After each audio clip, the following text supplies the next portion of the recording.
కామారెడ్డి జిల్లా పిట్ల మండల కేంద్రం ఇందిరానగర్ చౌరస్తాలున్న శ్రీ నరసింహ నగల దుకాణం ఇది.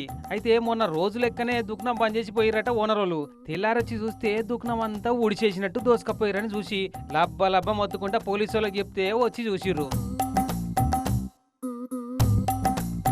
సీసీ కెమెరాలో ఏమన్నా రికార్డ్ అయిందా అని చూస్తే అందులో బయటపడ్డది దొంగోని టాలెంట్ అంతా. ఇక చూడు వెనకకెళ్ళి తలుపుకేసిన తాళం విరగొట్టుకొని తలుపు తీసుకొని మెల్లగా లోపలికి దూరిండా. సీసీ కెమెరాలో గాని రాకుండా ముఖానికి రుమాలు చుట్టుకుండు. అవుపడితే పట్టుబడతాడు కదా. ఇక ఇట్టకెళ్ళి ముంగట షాపులకు జొర్రి షోకేసులలో పెట్టిన బంగారు ఎండి నగలన్నీ సంచిలో కుక్కుండు ఇట్లా. ఇక చూడు ఏలి ముద్రలు పడకుండా చేతులకు ప్లాస్టిక్ కవర్లు ఎట్లా చుట్టుకుండో తెలివిగా.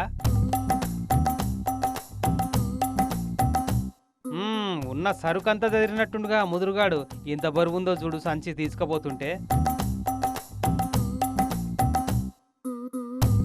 పకడ్బందీగా అనుకున్నట్టు మొత్తం దోసుకుండు గాని మళ్ళీ ఎందుకు అనుమానం కొట్టినట్టుంది. ఏనన్నా ఏలి ముద్రలు కాలు ముద్రలు ఉన్నాయా అని. ఇక సంచిని దర్వాజా బయట పెట్టి డబ్బాతో నీళ్లు తీసుకొని ఏడేడ అడుగులేసిండో ఏడేడ ముట్టుకుండో అంతటా నీళ్లు చల్లింటికి ఇట్లా.